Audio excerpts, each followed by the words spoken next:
आज हम आपके लिए रीजनिंग अर्थात तर्कशास्त्र की क्लास लेकर आए हैं। और इस तर्कशास्त्र में ये जितनी भी प्रतियोगी परीक्षाएं होती हैं, प्रत्येक प्रतियोगी परीक्षाओं में रीजनिंग सिलेबस पूछा जाता है।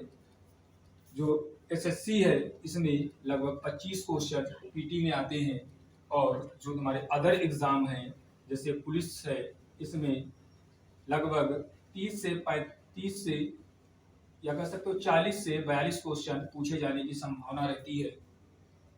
तो इन जो रीजनिंग का ब्रॉड सिलेबस है उस ब्रॉड सिलेबस को हम कवर करते हैं और किस तरीके से इसे अच्छे कम समय में ज़्यादा से ज़्यादा क्वेश्चन कैसे सॉल्व किए जाते हैं। तो कंसेप्ट भी आपको पढ़ाया जाएगा और इसकी क्या हो सकती है ट्रिक वो भी बताया जाएगा। तो रीजनिंग जो होती है वो तीन प्रकार की होती है। पहली होती है नॉन वर्बल, और दूसरी होती है वर्बल, और तीसरी होती है एनालिटिकल रीजनिंग। यानी तीन रीजनिंग को हम तीन प्रकार से क्लासिफिकेशन कर सकते हैं, नॉन वर्बल, वर्बल और एनालिटिकल। अब नॉन वर्बल में बाद में पढ़ेंगे और एनालिटिकल रीजनिंग को भी बाद में, पहले कवर करते हैं वर्बल, उसके बाद कवर करेंगे एनालिटिकल रीजनिंग और लास्ट में कवर करेंगे नॉन वर्बल रीजनिंग।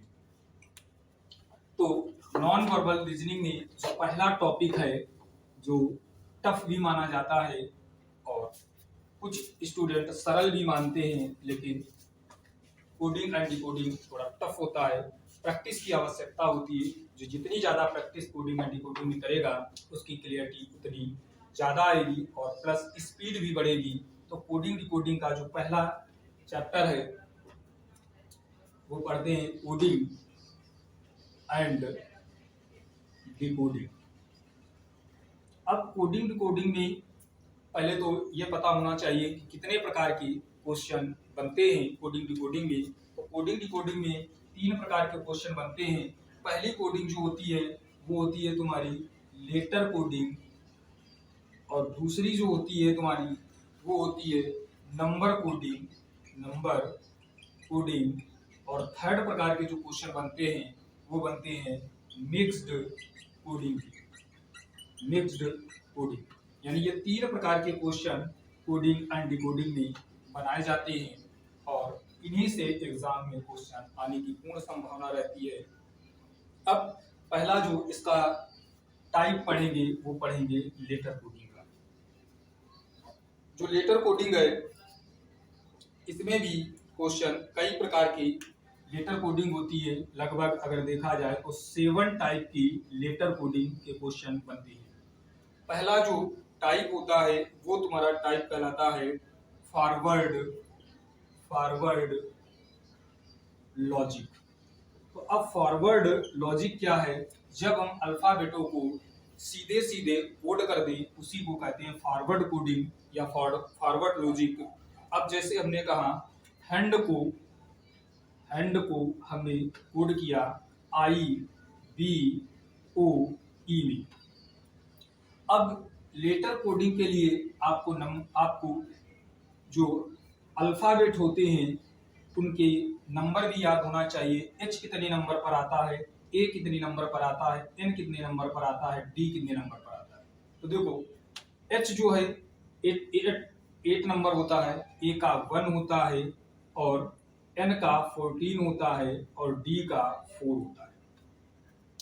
अब I का नंबर 9 होता है, B का 2 होता है और O का 15 होता है और E का 5 होता है। अब देखो हम 8 में 1 जोड़ा 9 हुआ, 1 में 1 जोड़ा 2 हुआ, 14 में 1 जोड़ दिया 15 हुआ, 4 में 1 जोड़ दिया 5 हुआ। तो जब सीधे सीधे कोडिंग हो जाए तो इसी कोडिंग को कहते हैं फॉरवर्ड कोडिंग। यानी इसको इससे कोड किया जाए, इसे इससे कोड किया जाए, इसे इससे कोड किया जाए, इसे इससे और इसे इससे कोड किया जाए। तो यही होती है फॉरवर्ड कोडिंग। और इन कोडिंग के सवाल लगाने के लिए हमें अल्फाबेट के नंबर याद होने चाहिए। तो देखते हैं, यानी ABCDEFGHIJKLMNOP O P Q R S T U V W X Y and Z। अब कैसे याद रखेंगे? तो देखिए इजोटी जो होता है, इजोटी इसे याद करना बहुत इंपॉर्टेंट है, क्योंकि ई का नंबर होता है 5 और जे का होता है 10, ओ का नंबर होता है 15, टी का होता है 20, वाई का होता है 25। अब ई से हमें क्या याद रहेगा? ई के पहले कौन सा अक्षर आता है? तो डी। तो डी का नंबर कितना हो गया? 4। और ई के बाद कौन सा आता है? तो ई के बाद आता है एफ। एफ का नंबर हो गया 5। अब जे से पहले क्या आता है? तो जे से पहले आई आता है और आई का नंबर हो गया 9। जे के बाद में क्या आता है? तो के आता है और के का नंबर हो गया 11। यानी 2 अक्षरों से हमें कितने? 6 अक्षर याद हो गए। अब ओ से पहले आता है एन और एन ओ के बाद में आता है पी, तो इसका नंबर 14, इसका नंबर 16। अब टी से पहले क्या आता है? एस और टी के बाद क्या आता है? यू, तो एस का नंबर हो गया कितना? 19 और यू का हो गया 21। अब y से पहले क्या आता है? x और y के बाद क्या आता है? z। तो x का नंबर हो गया हमारे पास 24 और z का हो गया 26। अब a का नंबर याद रखना है कि a आता है 1 पे, b 2 पे, c 3, d 4 और e 5, ये 6 नंबर पर, ये 7, ये 8, ये 9, ये 10 और ये 11, 12, 13, 14, 15, 16, 17, 18, 19, 20, 21, 22, 23, 24 और 25 एंड 26। तो यहाँ से हमें 5 ये अक्षर और 5 4 9, 9 2 11, 2 13 और 2 15 अल्फाबेटों के हमें नंबर पता हो गए। अब देखिए यहाँ पर एक वर्ण है, एक अल्फाबेट है आई। तो 9 हम कैसे बनाते हैं? 9 इस तरीके से बनाते हैं, यानी आई को क्या करना है? इसे घुमाना है, तो आई का नंबर 9 हो जाएगा। एल का नंबर 12 याद रखना है। यहाँ एम है, देखो यहाँ जी है, जी 7 कैसे बनाते हैं? ऐसे, तो जी को अगर ऐसे घुमा दोगे तो ये क्या बन जाती है? जी। तो जी का नंबर, जी में खुद ही छुपा है क्या? 7। और एच को अगर ऐसे घुमा दोगे तो ये बन जाएगा 8। तो एच का नंबर 8 भी सरलता से याद किया जा सकता है। और उसके बाद एम, एम देखो इस तरीके से बनता है और डब्ल्यू इस तरीके से बनता है। अगर एम का नंबर 13 याद रखोगे तो इसका नंबर 23 याद रखना है। तो इतनी चीजें याद होनी चाहिए ये, और इनके इस तरीके से संख्या कैसे क्या बढ़ता है। अब आगे कोडिंग देखेंगे कि जो 7 प्रकार में पहली प्रकार की कोडिंग कौन सी हो गई? तो हमारी हो गई फॉरवर्ड।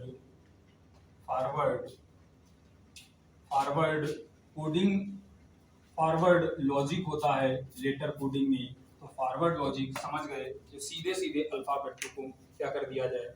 कोड कर दिया जाए, तो वहां पर फॉरवर्ड कोडिंग होती है। दूसरी कोडिंग होती है reverse. Reverse coding. Reverse coding क्या हमने कोड किया? मान लो ये हैंड है और हैंड को हमने कोड किया, डी को कोड किया आई से, और ए को कोड किया बी से, और एन को कोड किया ओ से, और डी को कोड किया ई से।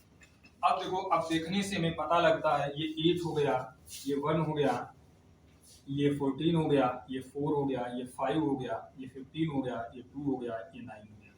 तो हमें सी फॉरवर्ड कोडिंग अगर लगाएंगे तो 8 से 5 हो रहा है, 1 से 15 हो रहा है, तो हमारा कोई लॉजिक नहीं बन रहा है। लेकिन अगर गौर से देखोगे तो 8 से अगर हम 9 की ओर जाएं तो 8 से 9 बन रहा है, 1 से 2 बन रहा है, और 4 से 5 बन रहा है, और 15 से क्या बन रहा है? 15 बन रहा है। तो फॉरवर्ड मतलब एक एक अक्षर को, जो एक एक जो संख्या है उसे जोड़कर उसे रिवर्स कर दिया गया है, पलट दिया गया है, तो इसी को बोलते हैं रिवर्स लॉजिक। तो ये 2 लॉजिक हुए, और इसके आगे अब आपको अगली क्लास में पढ़ाया जाएगा। और अगर आपको क्लास पसंद आ रही है तो आप अपना सुझाव जरूर दें।